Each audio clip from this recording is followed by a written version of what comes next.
You nodding over there, and he basically shows us the different cultures that exist around the MENA region, and also he gets origins just based on cultural cues or their accents, and he brings this fresh and interactive twist to TikTok. How am I doing on your I've gotten it so down. You've oversold me. So, yeah, you have so much. No, and he connects with people that really makes the audiences engaged and entertained. So let's have a huge round of applause for Omar. Thank you, thank you. Big fan, big fan. And to introduce myself, just in one sentence, my name is Dunya. I lead the direct creator team at TikTok in the MENA region. And I got a chance to know a lot of you at the TikTok booth, so super happy to have you guys here as well. So Omar, look at mine. Yeah, by the way, mine was that. My husband. Not a single person like Omar. No. So to start off this chat, I have a few icebreaker questions for you, okay? I thought a lot about this. So if someone had to guess where you're from, based on the content that you do, where do you think they would guess, and would they get it right? I think if you watch my content, I think a lot of people would be confused because they think this is an Egyptian guy and he's doing all his videos in English. Why is he speaking English? Especially when I'm in Egypt sometimes, and they just don't know that I was born in England. My Arabic's not that good, and the reason I do the videos in English is so everyone can understand. So yeah, I'd say they think I'm Egyptian. All right, so you think they'd get it right. You're hopeful in your audience. I love that. Yeah. And if you could do a street interview with any person in history, who would it be? It's got to be Mohammed Salah. Parkour. Yeah. He's very inspirational, and for me, he put Egypt on the map. So nice. Of course, I'd want it to be him.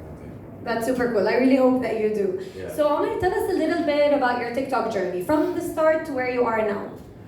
From the start, I used to actually do like green screen videos. So like I'd have pictures behind me, I'd do like a selfie mode. And the videos would be about the Middle East because I always wanted the West to be interested in the Middle East. So I'd be like top 5 places to live in the Arab world, or top 5 most expensive places, things like that. And then I was in Egypt one time and I really wanted to do like a street interview. But no one would come and help me record in the street because they'd say like, we're gonna get arrested, you're not allowed to record in Egypt, it's a big issue. Okay. So I went out with a tripod and I was like, I'm just gonna record myself in the street. I was really embarrassed because it looks weird when you're just standing in front of a tripod in the street, and Egyptians, they like to look sometimes, so a lot of people were very curious about what I was doing. But then it was the first video I made that reached 1 million views, and I was like, nice, just from the first one. Just from the first one. So it's like my highest viewed video. Nice. And I was like, this is probably what I need to do more often. So I carried on doing street interviews and never stopped.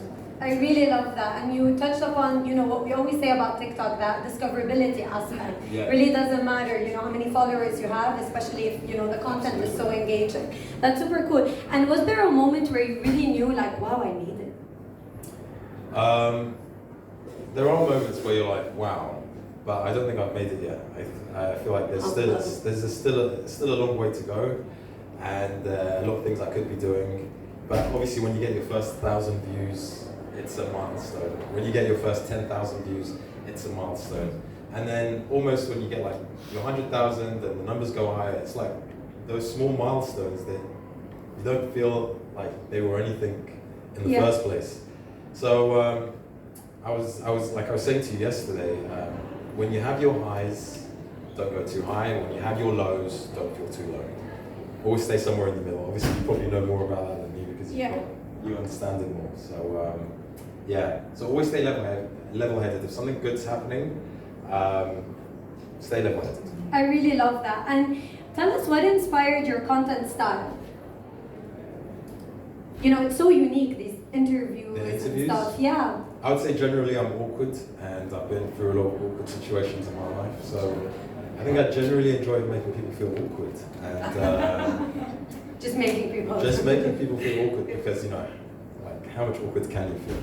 And with my editing, zoom-ins, I'd say my style is awkward. So that's how I describe it. I really love that. Yeah. And I remember you telling me you also really love to show the, the Arab culture here to the external world, and I think you've done such a beautiful job of that, really, making that content go global, so it's so beautiful. Yeah, absolutely. I feel like I've scratched the surface, but there's still so much more I can do, and I can't wait to travel to a lot of different Arab countries and make content there. I really love that, and I like what you said about, the things that you use in your video, the zooming in, zooming out. Yeah. Are there other types of filters or effects or things you rely on, when you're editing? CapCut is a big lifesaver. Yeah. So especially when creating content and you include music in your content and all these special effects, it's very useful. Especially when something's trending and you don't know how to make a video that's trending. You've seen, like, for example, there was a video I used to see, it's called Hope Core. Does anyone know what Hope Core is? No? I see a few nods. I don't think anyone knows what it is. Okay, fair enough. But yeah, pretty much. And I really wanted to make this video, but I just didn't know how. And CapCut would have templates, so made your life probably a lot easier. A lot easier. So if there was one tool you would really recommend for anyone here who wants to get started on TikTok, what would it be? It would be, make sure your camera quality is clear, so the image is clear, the sound quality is good, always invest in a microphone, and when you edit, use CapCut. I really like that. Really important things. Yeah, and they're simple things as well. You're not saying, go out there and invest in so many equipment. You're just saying, really it's the simple things that make a video, have that Yeah, you don't have element. to break the bank. You don't have to break the bank. All right, so we spoke a little bit about editing, and when the video goes live, I know that analytics tend to play a role, and you touched a little bit upon, those engagement metrics, etc. Have you used analytics before to really, get to the source? Not necessarily. There have been moments where I've been asked to share my analytics. When you're working with brands? When I'm working with a brand or something and they want to know where the audience is from. But I try not to focus too much on that. But TikTok does make it easy to understand where your audience is from and who's watching your videos. But yeah, just as long as you enjoy making the content and you enjoy the content you put out there, anyone can watch it. I really love that, because what you're really putting your biggest focus on is the content itself and not really, how it does or whichever, which I know of course matters, but at the same time, you're staying true to what you want to do, and that really, highlights authenticity and its role. And when you do that, you will find that audience that will relate to that. And in terms of the metrics of videos, so when it comes to views, shares, comments, likes, things like this, what do you focus on, or what do you prioritize? I think the most valuable thing is comments. Comments, Even if they're good or bad, if someone has something to say, then your video's done something to them to be outspoken. So I think comments are the most valuable thing, even if it's bad. I think it's the highest value to engagement. Nice, yeah, because people are having conversations about what you're doing and how their opinion is as well. And you really resonate with this large audience, but how do you manage to stay you through it all? Like, is it just because you ask questions that you want to ask, or do you really look at the collaboration? I think when it comes to comments, I look at the comments for like the first 5 minutes, and then I try to not get carried away because it's not healthy. And comments generally tend to be people who have opinions, and you don't need to know everyone's opinion. So like in real life, do you listen to everyone's opinion? You don't. So why do I need to read it online? I don't need to read it online. So that's why I keep it to 5 minutes, maybe respond to some comments, and then I'm off. And in terms of staying myself, I don't think I've changed. Yeah, you're still you. Yeah, I think I'm still you. Like that. And what I love as well is how you're engaged with the community and your own community. And I see it here even when you see people who recognize you and things like this. But my question is, how do you stay connected to your community on TikTok itself? I don't really stay connected.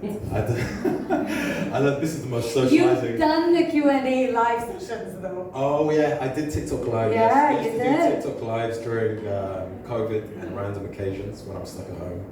And I feel like it would improve my social skills in terms of having conversations with people online, people from all over the world. Right. So when I'd come to make videos in real life, it would also make it easier. And it was a wonderful thing, to connect people. Amazing. And do you have a fear of this, you know, competition that may arise with like a Omarfruitflan page, for example? If you ever set up a Omarfruitflan page, I will hunt you down. You will. No, I'm joking. And it just becomes so much better at guessing people's words. No, the competition is always welcome. You know, people I love that. people reuse ideas and redo content. As long as you make it unique in your own style, then I encourage it. And what's next for you in terms of your content for, you know, the year to come? What can we expect? Because I know you said you also have a vision of, you know, outreaching a little bit more, changing things up. So can you fill us in? It's interesting you say that because I feel like this year is the year I need to like, you know, I need to shift the headish way and I need to improve my whole social media creativity and positivity. I'm not used to this and meeting everyone, so it's great to be here to learn from everyone. You know, I need someone probably to manage my content because I want to be more consistent. Nice. I want someone to edit my videos. So you can focus on the actual content. So I can focus. I want the hardest thing for me to do is to be recording videos. Right. I don't want to focus on editing because it stresses me out. And so if I can teach someone to edit the same way I edit, right, I'll take over the world. Yeah, and I love that. I will. That's beautiful to hear. And what's really cool is you said it yourself, like when you first started, you were kind of editing on TikTok directly, which made your life easier, and then you ventured into CapCut, which helped you with these ready-made templates. So I really love that you've brought that all together and you know your next step, since you've already done this. Absolutely. And if you could leave content creators here among us with one piece of advice, what would it be?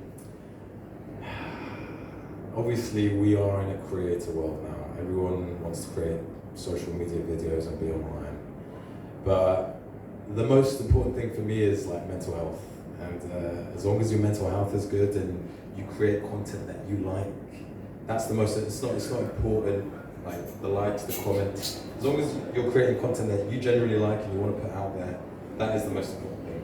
So when you do create content that you don't like and it's out there, you won't feel too good about yourself, and then you'll start having thoughts, and just your mental health is the most important thing. So don't spend too much online and see the real world. The world's beautiful. I love that. And I feel like you really do channel that in your video and in your content. Yeah. And you can just see, of course, so much work is obviously being put into, especially when you get, you know, memes and things like this, you edit them in your videos, bring them in front. It's so engaging and fun, but we always manage to see that this is you. It's you being yourself, and it's really beautiful to see that. So thank you so much for sharing your expertise. And we're actually going to open up the floor to some questions for Omar, so take advantage while you're here. Does anybody have any questions? Yes? Let's say we're going to do a live demo of your content. Guess my origin. Oh, God. Do you want to come up front? I feel like this could be a group exercise. I'll have to take a seat next to me. Well, so, for some of you who don't know, there is a video I do where I guess people's ethnicities. And the reason I do that is because I feel like when we first meet people, the first thing we may think is, I wonder where this person is from. So that's why I did that video, and now unfortunately it's the bane of my existence. Because everyone always asks me to guess where they're from. How many countries are you from? One. One country. Do you know what? Shall we take some guesses from the audience before I take my guess? But don't say if they're correct. I'll start. Algeria. Algeria. Finland. Finland. Cameroon. Cameroon. Senegal. Senegal. Italy. I love that. Sri Lanka. Okay. I'll take my guess. Mm-hmm. I'm gonna go with Egypt. Wow. Yes. You're from Egypt? Well, I'm from Egypt. Oh, like round of applause, round of applause. It was like because of my name. Did you I didn't see your name. I didn't see your name. I'm just really good at this. He's really good, guys. Round of applause. Thank you very much. Thank you. How did you say Egypt? I know my people. I know my people. I'm from Egypt. That was it's like watching a magic show. I love it. All right, we have another question. Sarah, come on up so that everyone can see and hear you.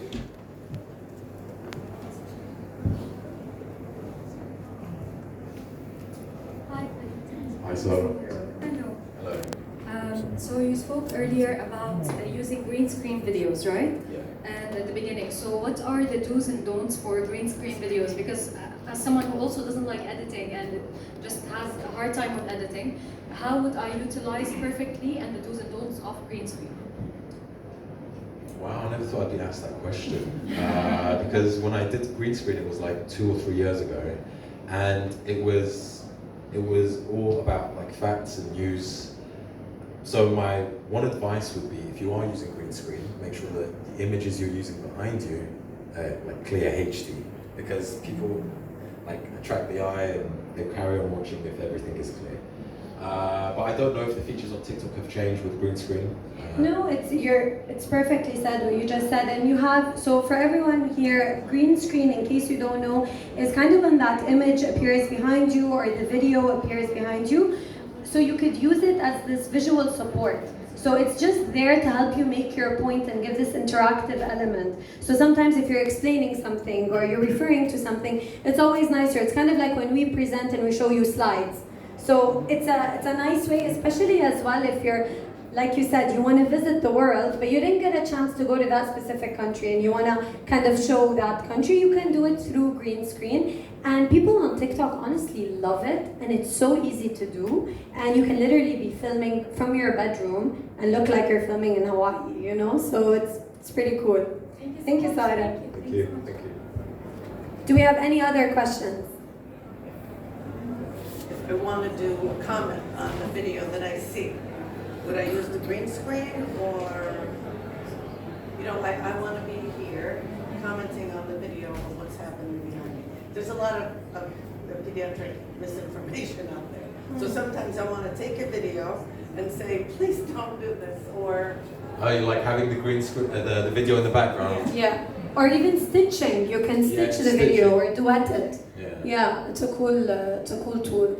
Have you used it before? I don't think I've ever done that. I feel like you should though. I probably should. I feel like a lot of people react to stuff. Yeah, and you can react and... Yeah, I probably should. But I feel like I don't give much opinion online about anything, so maybe I should do that more. Yeah. And it's kind of cool. I love that you said that, because something that makes things lively and entertaining in Omar's content is that he does rely on the person he's speaking to be the center of it all. So he's there to really just highlight them and bring the best out of them or listen to them. And I think this is what keeps that element of surprise in your videos, because you never know what's gonna happen. But at the same time, I've also learned that if you're so opinionated about something, you're more likely to get cancelled.